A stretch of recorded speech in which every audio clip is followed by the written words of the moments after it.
Hello friends, स्वागत है आप सभी का अपने चैनल नॉलेज एंड ऑफिशियल में। फ्रेंड्स, आज हम लोग पढ़ने वाले हैं सोशल साइंस का कुछ ऐसे प्रश्न जो हमारे बोर्ड एग्जाम 2025 के लिए काफी महत्वपूर्ण है। तो फ्रेंड्स, आपसे एक अनुरोध है, इस वीडियो को पूरा देखें और अंत तक देखें ताकि इस वीडियो में जो भी प्रश्न हम आप लोग को बताएंगे उसको अच्छे से याद कर सकें और उसको कहीं पर आप लोग लिख लीजिएगा और लिख करके इसको आप लोग अच्छे से याद कर लीजिएगा ताकि आपको 2000 बोर्ड एग्जाम 2025 में कोई भी दिक्कतें ना हो और आप लोग को अच्छा नंबर आ सके। तो चलिए, आज का हमारा टॉपिक क्या है?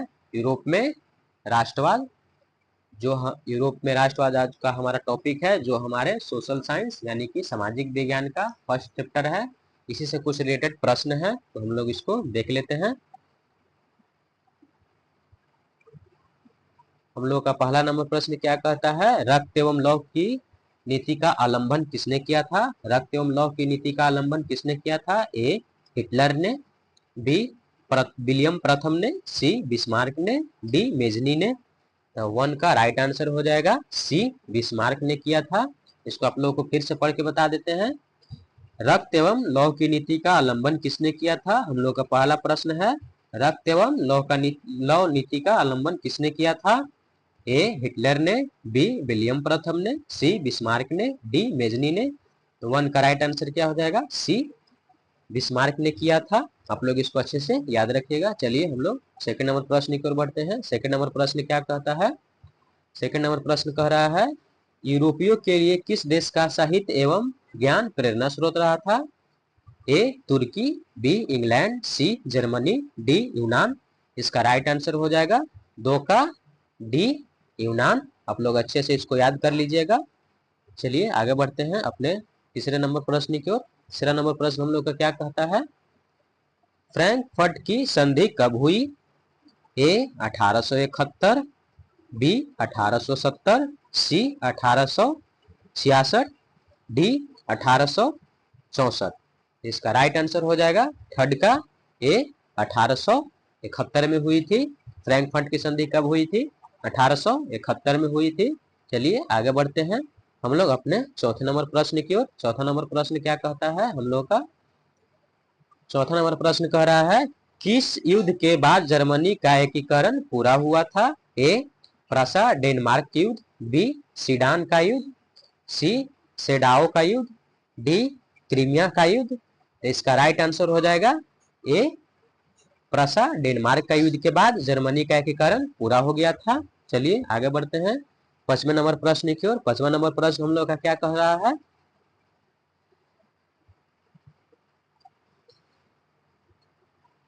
पांचवा नंबर प्रश्न कह रहा है, यंग यूरोप की स्थापना की किसने की थी? यंग यूरोप की स्थापना किसने की थी? ए काबूर ने, बी बिस्मार्क ने, सी मेजनी ने, डी गैरीवाल्डी ने। तो इसका फाइव का राइट आंसर हो जाएगा सी, मेजनी ने किया था। यंग यूरोप की स्थापना किसने किया था? सी मेजनी ने। आप लोग को फिर से हम लोग पढ़ के बता देते हैं। यंग यूरोप की स्थापना किसने की थी? ए काबूर ने, बी बिस्मार्क ने, सी मेजनी ने, डी गैरीवाल्डी ने। इसका राइट आंसर हो जाएगा सी, मेजनी ने किया था। चलिए आगे बढ़ते हैं छठे नंबर प्रश्न की ओर। छठा नंबर प्रश्न क्या कह रहा है? यंग इटली की स्थापना किसने की? ए गैरीवाल्डी ने, बी मेजनी ने, सी बिस्मार्क ने, डी काबूर ने। तो इसका राइट आंसर हो जाएगा सिक्स नंबर का राइट आंसर हो जाएगा हम लोग का बी, मेजनी ने किया था। यंग इटली की स्थापना किसने किया था? आप लोग अच्छे से याद रखिएगा, मेजनी ने किया था। चलिए हम लोग सातवें नंबर प्रश्न की ओर बढ़ते हैं। सातवां प्रश्न हम लोग का क्या कहता है? सीडान का युद्ध कब और कहां हुआ? कहां हुआ था? तो चलिए इसका पढ़ लेते हैं। सीडान का युद्ध कब हुआ था? ए 1867 में, बी 1886 में, 1868 में, सी 1870 में, डी 1871 में। तो सात का आंसर राइट आंसर क्या हो जाएगा? सी 1870 में। आप लोग इसको अच्छे से याद रखिएगा। सेडान का युद्ध कब हुआ था? सी 1870 में हुआ था। चलिए आगे बढ़ते हैं अपने 8 नंबर प्रश्न की ओर। सन 1870 में फ्रांस और प्रसा के बीच युद्ध कहाँ हुआ था? जो सन 1870 में फ्रांस और प्रसा के बीच युद्ध हुआ था वो कहाँ पे हुआ था? ए सेडान में, बी सेडो में, और सी साई डाइन में, और डी फ्रैंकफर्ट में। तो इसका 8 का राइट आंसर हो जाएगा क्या? ए सेडान में हुआ था। आप लोग याद रखिएगा, सेडान में सन 1870 में फ्रांस और प्रसा के बीच युद्ध कहाँ हुआ था? सेडान में। चलिए आगे बढ़ते हैं 9वें नंबर प्रश्न की ओर। 9वां नंबर प्रश्न क्या कहता है हम लोगों का? वियना सम्मेलन किस वर्ष हुआ था? ए 1815, बी 1820, सी 1825, डी 1850। इसका 9 का राइट आंसर हो जाएगा ए 1815 में हुआ था। वियना सम्मेलन किस वर्ष हुआ था? 1815 में। चलिए आगे बढ़ते हैं हम लोग 10वें नंबर प्रश्न की ओर। 10वां नंबर प्रश्न क्या कह रहा है हम लोगों का? वियना किस देश की राजधानी है? ए फ्रांस की, बी इंग्लैंड की, सी ऑस्ट्रिया की, डी रूस की। जो वियना है हम लोग का 10वां नंबर प्रश्न क्या है? वियना किस देश की राजधानी है? तो इसका राइट आंसर हो जाएगा सी ऑस्ट्रिया की। वियना जो है ऑस्ट्रिया देश की राजधानी है। चलिए हम लोग आगे बढ़ते हैं, इसको अच्छे से याद रखिएगा। 11वां नंबर प्रश्न क्या कह रहा है? क्रीमिया का युद्ध किस वर्ष हुआ? ए 1854, बी 1853, सी 1856, डी 1860 में। तो 11 का राइट आंसर हो जाएगा हम लोगों का बी 1853 में हुआ था। चलिए आगे बढ़ते हैं हम लोग अपने 12 नंबर प्रश्न की ओर। 12 नंबर प्रश्न हम लोग का क्या कह रहा है?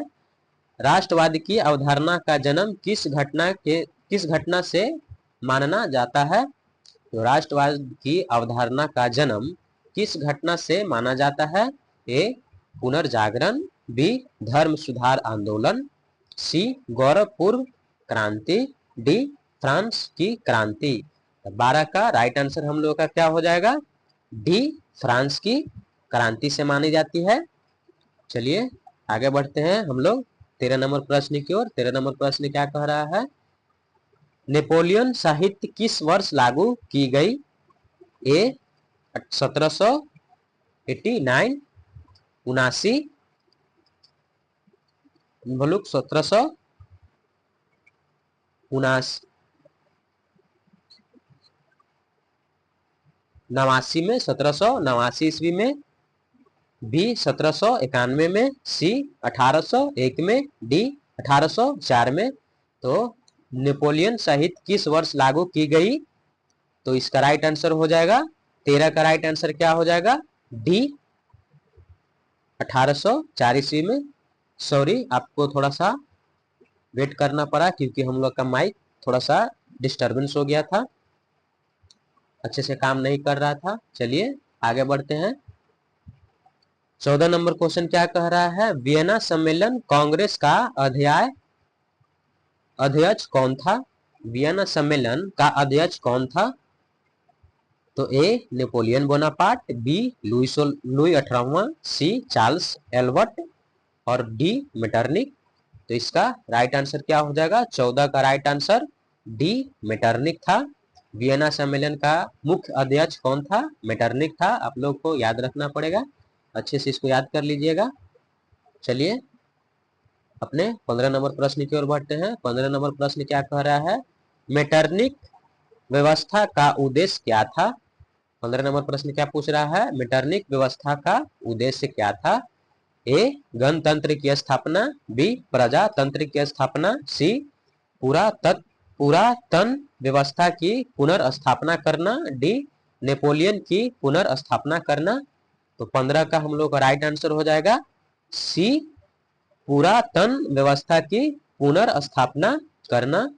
यही था मेटरनिक व्यवस्था का उद्देश्य, मकसद यही था। चलिए आगे बढ़ते हैं 16 नंबर प्रश्न की ओर। 16 नंबर प्रश्न हम लोग का क्या कहता है? काउंट काबूर की मृत्यु किस वर्ष हुई? 16 नंबर प्रश्न पूछ रहा है काउंट काबूर की मृत्यु किस वर्ष हुई? ए 1800, बी 1861, सी 1864, डी 1866, तो इसका राइट आंसर हो जाएगा क्या, 16 का राइट आंसर हम लोग का हो जाएगा डी, 1866 ईस्वी में हुआ था। चलिए हम लोग आगे बढ़ते हैं 17 नंबर प्रश्न की ओर। 17 नंबर प्रश्न क्या कहता है, इटली और जर्मनी के एकीकरण का विरोध कौन था? कौन सा देश था जो इटली और जर्मनी के एकीकरण के विरुद्ध था? ए ऑस्ट्रिया, बी फ्रांस, सी ब्रिटेन, डी रूस। तो 17 का राइट आंसर हो जाएगा हम लोगों का क्या, इसमें से कौन सा था, ए ऑस्ट्रिया था। 17 का राइट आंसर क्या हो जाएगा, ऑस्ट्रिया था, जो इटली और जर्मनी के एकीकरण के विरुद्ध था, खिलाफ था। चलिए आगे बढ़ते, ये नहीं चाहता था कि इटली और जर्मनी का एकीकरण हो। चलिए आगे बढ़ते हैं अपने 18 नंबर प्रश्न की ओर। 18 नंबर प्रश्न क्या कह रहा है हम लोगों का, लाल कुर्ती का गठन किसने किया था? ए मेजनी ने, बी काबूर ने, डी गैरीवाल्डी ने, सी गैरीवाल्डी ने, डी बिस्मार्क ने। तो लाल कुर्ती का गठन किसने किया था, आप सबको पता भी होगा, अगर नहीं पता है तो बता देते हैं कि लाल कुर्ती का गठन किसने किया था, सी गैरीवाल्डी ने किया था लाल कुर्ती का गठन। चलिए आगे बढ़ते हैं अपने अगले प्रश्न 19 नंबर प्रश्न की ओर। 19 नंबर प्रश्न क्या कह रहा है, जर्मनी का एकीकरण किस वर्ष पूरा या पूर्ण हुआ, यानी किस वर्ष पूर्ण हुआ या फिर पूरा हुआ? जो जर्मनी का एकीकरण था किस वर्ष पूरा हुआ? 1866 को, 1864 को, 1870 को, 1871 को। तो इसका राइट आंसर हो जाएगा क्या, 19 का राइट आंसर हो जाएगा डी, 1871 को हुआ था जर्मनी का एकीकरण। जर्मनी का एकीकरण किस वर्ष पूरा हुआ था, 1871 को। इसको आप लोग अच्छे से याद रखिएगा। चलिए अपने 20 नंबर प्रश्न की ओर बढ़ते हैं। 20 नंबर प्रश्न क्या कह रहा है, जलवेराइन संघ की स्थापना किस वर्ष हुआ? ए 1830, बी 1832, सी 1834, डी 1836। तो 20 नंबर हम लोग का प्रश्न क्या पूछ रहा है, जलवेराइन संघ की स्थापना किस वर्ष हुआ? ए 1830, बी 1832, सी 1834 और डी 1836। तो 20 का राइट आंसर हो जाएगा सी, 1834 में हुआ था। चलिए आगे बढ़ते हैं अपने 21वें नंबर प्रश्न की ओर। 21 नंबर प्रश्न क्या कहता है, गॉस-टिन की संधि किस वर्ष हुई? 21 नंबर प्रश्न क्या पूछ रहा है, गॉस-टन की संधि किस वर्ष हुई? ए 1864, बी 1865, सी 1866, डी 1870। तो इसका 21 का राइट आंसर हो जाएगा बी, 1865 वर्ष में हुई थी। चलिए आगे बढ़ते हैं 22वें नंबर प्रश्न की ओर। 22वां नंबर प्रश्न हम लोग का क्या कहता है, यूरोपीय सभ्यता का पालन किसे कहा जाता था? यूरोपीय सभ्यता का पालन किसे कहा जाता था? 22 नंबर प्रश्न हम लोग का क्या कह रहा है, यूरोपीय सभ्यता का पालन किसे कहा जाता था? ए इटली को, बी फ्रांस को, सी इंग्लैंड को, डी यूनान को। तो 22 का राइट आंसर हो जाएगा डी, यूनान को कहा जाता था। चलिए आगे बढ़ते हैं अपने 23 नंबर प्रश्न की ओर। 23 नंबर प्रश्न क्या कह रहा है, हम लोग का 23 नंबर प्रश्न क्या कह रहा है, एड्रियानोपुल की संधि किस वर्ष हुई? ए 1829 ईस्वी को, बी 1830 ईस्वी को, सी 1831 ईस्वी को, डी 1832 ईस्वी को। तो 23 का राइट आंसर हो जाएगा ए 1829 ईस्वी को हुआ था। एड्रियानोपुल की संधि किस वर्ष हुई थी? 1829 ईस्वी को। चलिए आगे बढ़ते हैं 24 नंबर प्रश्न की ओर। 24 नंबर प्रश्न क्या कहता है, सीडान का युद्ध किसके बीच हुआ था? जो सीडान का जो युद्ध था किसके बीच हुआ था और या फिर किसके साथ हुआ था? तो चलिए ए ऑस्ट्रिया और प्रसा। सीडान का जो युद्ध था किस किस के साथ हुआ था? ए ऑस्ट्रिया और प्रसा के बीच में हुआ था, बी प्रसा और डेनमार्क के बीच में हुआ था, सी इटली और रोम के बीच में हुआ था, कि डी फ्रांस और प्रसा के बीच में हुआ था। तो 24 का राइट आंसर हो जाएगा हम लोग का डी, फ्रांस और प्रसा के बीच में हुआ था। सेडान का युद्ध किसके किसके बीच में हुआ था? फ्रांस और प्रसा के बीच में हुआ था। चलिए हम लोग आगे बढ़ते हैं 25 नंबर प्रश्न की ओर। 25 नंबर प्रश्न हम लोग का क्या कहता है? 25 नंबर प्रश्न कह रहा है किस वर्ष यूनान को एक स्वतंत्र राष्ट्र घोषित किया गया? यूनान को स्वतंत्र राष्ट्र घोषित कब कर दिया गया था? ए 1830 को, बी 1832 को, सी 1834 को, डी 1836 को। तो 25 का राइट आंसर हो जाएगा हम लोग का डी 1836 को स्वतंत्र राष्ट्र घोषित कर दिया गया था। किसको? यूनान को। चलिए आगे बढ़ते हैं 26 नंबर प्रश्न की ओर। 26 नंबर प्रश्न क्या कहता है? किस संधि द्वारा जर्मनी का एकीकरण पूरा हुआ? ए डेनमार्क की संधि, बी गैस्टिन की संधि, ये थोड़ा सा मिस्टेक हो गया है, यहाँ इसको हटा दीजिए, सी प्राग की संधि और डी फ्रैंकफर्ट की संधि। तो इसका 26 का राइट आंसर हो जाएगा डी फ्रैंकफर्ट की संधि। किस संधि द्वारा जर्मनी का एकीकरण पूरा हुआ था? डी फ्रैंकफर्ट की संधि के द्वारा। 26 नंबर प्रश्न का डी आंसर सही हो जाएगा, फ्रैंकफर्ट की संधि के द्वारा। चलिए आगे बढ़ते हैं 27 नंबर प्रश्न की ओर। 27 नंबर प्रश्न हम लोग का क्या कहता है? हंगरी की राजधानी क्या है? ये तो आप लोग को पता ही होगा कि हंगरी की राजधानी क्या है। नहीं पता है तो बता देते हैं। ए तुर्की, बी बुडापेस्ट, सी प्रसा, डी सिडान। इसका 27 का राइट आंसर क्या हो जाएगा? हंगरी की जो राजधानी है वो क्या है? तो इसका राइट आंसर हो जाएगा सी, किसका? प्रसा है। 27 हंगरी की राजधानी क्या है? प्रसा है। चलिए आगे बढ़ते हैं हम लोग 28 नंबर प्रश्न की ओर। 28 नंबर प्रश्न क्या कहता है? गीजो कहाँ का प्रधानमंत्री था? 28 नंबर प्रश्न है, जो गीजो था कहाँ का प्रधानमंत्री था? ए प्रसा का, बी तुर्की का, सी फ्रांस का, डी सीडान का। जो 28 नंबर प्रश्न हम लोग का क्या पूछ रहा है? गीजो जो था कहाँ का प्रधानमंत्री था?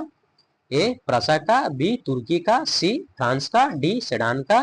28 का राइट आंसर हो जाएगा क्या? सी प्रसा का था।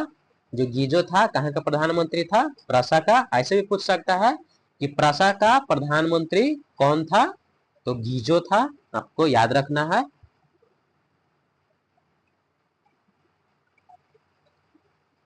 29 नंबर प्रश्न क्या पूछ रहा है हम लोगों का? अगला प्रश्न 29 नंबर, सेडाओ का युद्ध किनके बीच में हुआ था?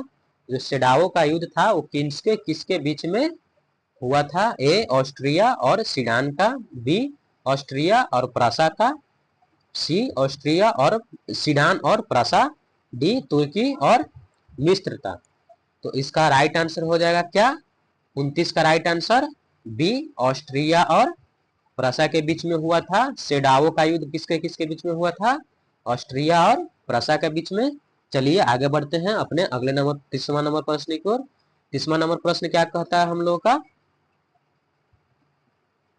ओटो को निम्न में से कहाँ का राजा घोषित किया गया था? जो ओटो था, ओटो एक व्यक्ति था, ओटो को कहाँ का राजा घोषित किया गया था? 30 नंबर प्रश्न यही पूछता है कि ओटो को कहाँ का राजा घोषित किया गया था? ए रूस का राजा घोषित किया गया था, बी यूनान का राजा घोषित किया गया था, सी फ्रांस का राजा घोषित किया गया था, डी जर्मनी का राजा घोषित किया गया था। तो इसका राइट आंसर हो जाएगा 30 का बी यूनान का राजा घोषित किया गया था। चलिए हम लोग आगे बढ़ते हैं। अब इतना ही था आज के लिए। आज के लिए आप लोगों को लिए इतना ही है। इस 30 को प्रश्न को आप लोग अच्छे से याद रखिएगा और वीडियो को देखने के लिए धन्यवाद।